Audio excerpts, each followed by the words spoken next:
Você trabalha, ganha bem, mas sente que o dinheiro não sobra no final do mês? Dá uma olhada na UVP, o link tá na descrição do vídeo. Gente, mês passado, uma das maiores empresas relacionadas a estruturas de dados e algoritmos veio a público e falou, como vocês podem ver aqui, que LeetCode está morto. E para quem não sabe, LeetCode é justamente isso, né? É a forma como as grandes empresas utilizam e sempre utilizaram para avaliar os candidatos em entrevistas de empregos com problemas relacionados à estrutura de dados e algoritmos. E quem veio a público e fez essa declaração bem polêmica foi justamente o HackerRank, que é essa empresa aqui que, para quem não conhece, ela é extremamente famosa e é um dos principais sites utilizados para fazer esse tipo de entrevista. E várias empresas gigantes utilizam eles, né? São clientes deles, como Airbnb, Stripe, LinkedIn, Atlassian, aqui, IBM, Adobe. Então, empresas gigantes, né? Canva, cara, PayPal. E aí, se você vir aqui no site deles e descer um pouco, a primeira coisa que aparece é um monte de coisa falando sobre IA. O ponto que eles estão defendendo aqui nesse tweet é que eles estão montando novos tipos de avaliações para testar fundamentos e fluência com IA ao mesmo tempo, e não só memorização de algoritmos, que era o que era a estrutura de dados. E eles falaram aqui, porque isso que é o trabalho de verdade agora, não é mais ficar escrevendo algoritmos e estruturas, ou programando linha por linha. Então hoje vamos falar sobre isso. Eu conversei com alguns amigos que estão passando por entrevistas de emprego recentemente, em grandes empresas, em pequenas empresas, e também chequei aqui como está o posicionamento de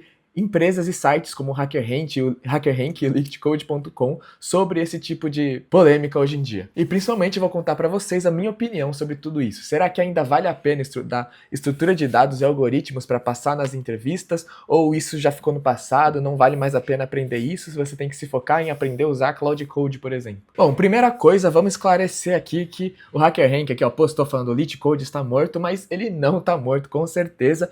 Por quê? Porque as grandes empresas de tecnologia, né, as famosas Big Techs, então Facebook, Meta, né, Amazon, Google, então essas grandes empresas estão tudo ainda utilizando totalmente LeetCode nas suas entrevistas, tá? Deixando isso bem claro. Então, se o HackerRank acha que o LeetCode está morto, então ele não deveria falar que está morto. Ele acha que ele vai estar morto daqui, sei lá, alguns meses ou daqui a alguns anos. Aí a gente pode começar a conversar sobre, né? Mas falar que está morto agora, isso está totalmente errado, porque está sendo usado o tempo todo ainda nas entrevistas de grandes empresas. Mas aí já é uma coisa muito mais delicada e difícil de afirmar, porque as empresas que não são as Big Techs, né? Grandes empresas de tecnologias, mas que não são as 5, 6 principais do mundo, nessas empresas nunca foi uma obrigação total você saber estrutura de dados e algoritmos. Sempre teve várias empresas que dava para você passar nos processos seletivos sem saber esses conceitos, porque não tinha, né, esse tipo de avaliação na empresa. Então eu, por exemplo, eu passei para trabalhar na Revolut, que é uma grande empresa do exterior, né, a maior fintech da Europa, e lá eles não aplicaram esse tipo de problema, esse tipo de desafio nas entrevistas. Então não, para você passar numa boa empresa, você não precisa obrigatoriamente ter esse conhecimento, nunca precisou. Só era obrigatório mesmo para as Big Techs. Agora, segundo ponto, vamos entender quem está falando essa afirmação tão revoltante aqui, né? Bom, quem falou isso foi o HackerRank, né? E é muito curioso, porque eles são se não é a primeira, é a segunda principal empresa relacionada a LeetCode, a problemas de estrutura de dados e algoritmos. Mas com a minha teoria aqui, eu sinto que eles estão com medo, né? Então, realmente, esse tipo de problema, esse tipo de pergunta utilizado numa entrevista nunca foi algo extremamente necessário para você utilizar no dia a dia. Então, esse tipo de avaliação funcionou sempre muito mais como simplesmente uma avaliação, como um filtro de pessoas mais dedicadas, mais estudiosas e mais experientes, né, que já passaram por um tempo estudando bastante programação. E nunca como prova real do seu desempenho como um profissional na área de tecnologia. E aí agora que está mudando bastante coisa, né, que chegou aí a inteligência artificial,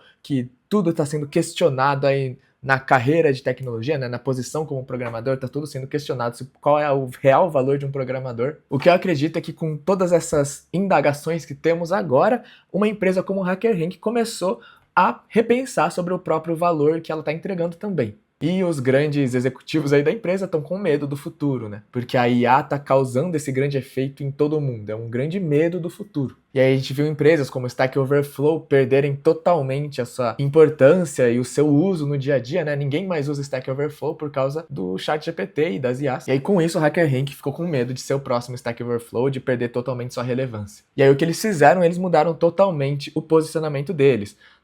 Aqui na homepage deles, a primeira coisa que aparece é falando sobre IA. Se você desce, o primeiro serviço que eles estão oferecendo aqui, o primeiro produto, é você fazer uma entrevista com um assistente de IA. Se você for no Twitter do HackerRank, você vai ver um monte de postagem falando sobre produtos e soluções utilizando inteligência artificial. Então, realmente, né, eles compraram aí essa briga e pegaram o lado da inteligência artificial. E eles não estão errados por isso, né? A IA chegou aí e, cara, com certeza, né, o valor dela e a importância dela, ninguém nega, a disruptividade dela é inegável. Mas a gente pode comparar isso com outra empresa, por exemplo, o LeetCode.com, né? Que é talvez aí o site mais utilizado que os alunos usam para treinar a estrutura de dados e algoritmos, para treinar para essas entrevistas. Aí se você for ver o LeetCode.com, aqui na homepage deles, não mudou nada, né? Não tem nada aqui falando de IA. Ó, até se a gente der um Ctrl F aqui, ó, não tem ninguém falando, nada, né? Falando de AI aqui. E se a gente for aqui nas páginas de problemas deles, cara, não mudou nada, o site deles tá a mesma coisa que é há anos. Se você nunca usou LeetCode e você não reconhece essa tela aqui, cara, pode ter certeza que essa tela aqui é a mesma coisa já faz muito tempo. E realmente parece que eles não estão mudando, né, mesmo com a IA aí chegando. E aí vamos ver no futuro, né, o que vai dar certo, se é o HackerRank que tá tomando essa posição totalmente de inteligência artificial, ou se é o LeetCode que, né, manteve aí a sua raiz e manteve o seu valor intocado. Mas se a gente for olhar aqui o Twitter, né, o X do LeetCode, eles também estão tendo algumas soluções aqui de inteligência artificial. Tem até uma arte aqui gerada por IA, claramente, né? Mas eles também têm aqui o Ask Leet deles, que é a inteligência artificial para você fazer perguntas sobre o código, né, pelo que eu entendi aqui. E aí, qual das duas abordagens que eu acredito que vai dar mais certo? Se é o HackerRank que está mudando aí totalmente sua abordagem para focar em IA, ou se é o LeetCode que está mantendo as suas raízes? Na verdade, eu acredito que, pelo menos aí no médio prazo, as duas coisas vão fazer sentido, tá? O HackerRank faz muito sentido aí ele pular aí nessa onda da inteligência artificial, mas o LeetCode eu acredito sim que vai continuar sendo relevante, pelo menos no médio prazo aí. Porque sim, o discurso de que LeetCode não é uma, né, estrutura de dados e algoritmos não é uma coisa que a gente usa no dia a dia do trabalho de verdade, tá muito correto, né? Só que isso sempre foi uma verdade, só que isso nunca importou para as grandes empresas. Elas continuaram aplicando esses testes, mesmo esse tipo de conhecimento não sendo utilizado na prática no dia a dia. O que todo mundo sempre falou, né, é que, cara, esse livro verde aqui é famoso, né, mas ele representa essa cultura que as entrevistas de emprego nas Big Techs possuem. E essa cultura é a cultura de você ter essas entrevistas que parecem mais um vestibular. Por quê? Porque você tem que estudar conteúdos que você vai usar só nessas entrevistas, você não vai usar no seu trabalho. Assim como você estuda para um vestibular e você aprende coisas só para passar lá no Enem, mas quando você vai entrar na faculdade, você não tem que usar isso nunca mais na sua vida. Então realmente são conhecimentos só com um propósito de nivelamento, de filtro. É uma forma de você diferenciar os seus candidatos. E aí, essa ferramenta, onde faz sentido ela ser utilizada, faz sentido ela ser utilizada na elite da elite, lá nas grandes Big Techs. Grandes Big é engraçado, né? E aí, como eu falei, esse tipo de entrevista ele tá presente só nas maiores mesmo. Na verdade, está presente em várias empresas, mas se você não quiser pegar as 5 principais empresas do mundo, você não precisa obrigatoriamente saber tudo isso, tá? Você consegue achar várias empresas que não vão cobrar, assim como você vai achar várias empresas que vão cobrar. Mas você sempre pode passar e conseguir bons empregos mesmo sem saber DSA. E aí, por que essas grandes empresas continuam aplicando e vão continuar? Porque elas têm simplesmente muitos candidatos e muita gente muito boa, muito inteligente, muito dedicada. E quando você vai fazer uma entrevista, fica difícil diferenciar quem é o melhor entre os melhores. Então eles precisam de uma ferramenta para fazer essa diferenciação e aí que o DSA entra. É um tipo de conhecimento bem difícil de você deixar bem firme na sua cabeça, então é algo que exige que o aluno estude por muito tempo, que ele pratique várias vezes e tenha muita disciplina para ter tudo isso bem firme no conhecimento dele. Envolve muito entendimento, envolve muita lógica, complexidade. É uma mistura de decoreba com realmente lógica e entender o sistema. E é por isso que é tão eficiente para as Big Techs utilizarem isso nas suas entrevistas. Bom, isso no curto, médio prazo aí. E aí o que eu acredito que possa mudar aí com o passar do tempo. As mudanças levam tempo, mas elas acontecem. Então eu acredito sim que a IA vai incentivar em esse tipo de entrevista cada vez aparecer menos. Novamente, mesmo achando que ainda vai continuar presente nas Big Techs. Mas o que eu acho que vai mudar de verdade, aí talvez até em um prazo menor, e que eu acredito que já esteja mudando, é que dois tipos de problemas vão começar a aparecer mais nas entrevistas. E são os tipos de System Design e de Debug. E aí esse é um chute meu, assim, mas eu acredito que faz muito sentido. Por quê? Porque com o uso da IA, esses dois tipos de conhecimento vão ser muito mais importantes. Porque o programador não precisa mais saber escrever código linha por linha, né, a sintaxe. O que faz muita diferença agora ele saber é como toda a arquitetura funciona, como um componente conversa com o outro, como otimizar a infraestrutura do seu serviço, ou simplesmente ter na sua cabeça, né, do desenvolvedor, claramente como funciona o fluxo inteiro da aplicação. E para você entender tudo isso muito bem e saber aplicar da melhor forma possível, se você for criar do zero, por exemplo, o que você tem que saber é conhecimentos de System Design.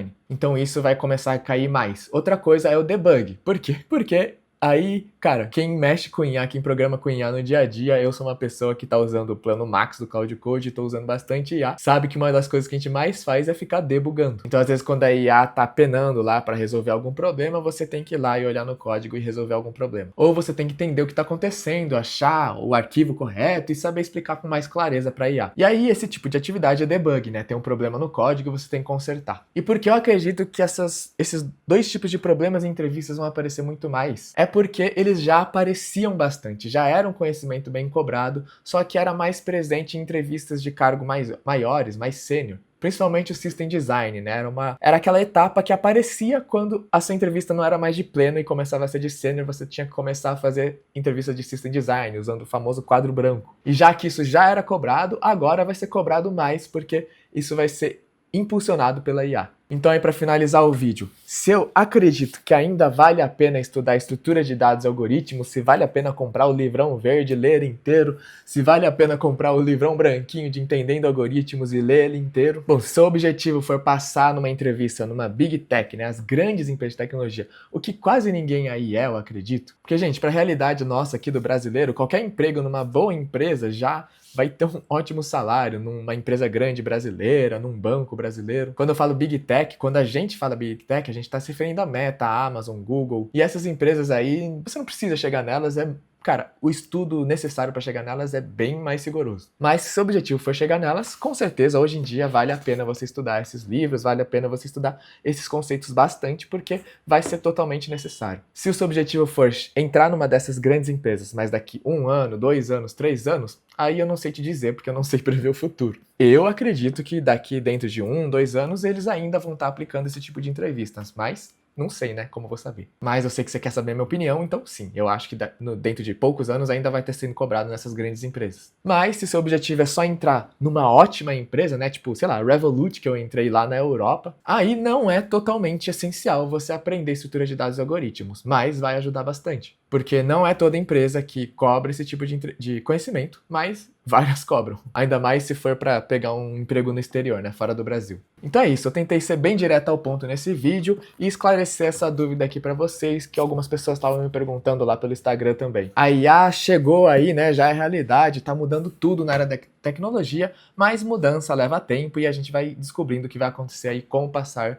dos meses. Então é isso, se você gostou desse vídeo, deixe seu like, deixe seu comentário aí pra gente conversar e se inscreve no canal pra ver mais vídeos. O canal acabou de chegar em 100 mil inscritos, eu tô muito feliz, tô pensando aí ainda o que eu faço, o que eu gravo. Se tiver alguma ideia aí pra especial de 100 mil inscritos, me conta nos comentários. Então é isso, muito obrigado pra quem viu o vídeo até aqui e um abraço!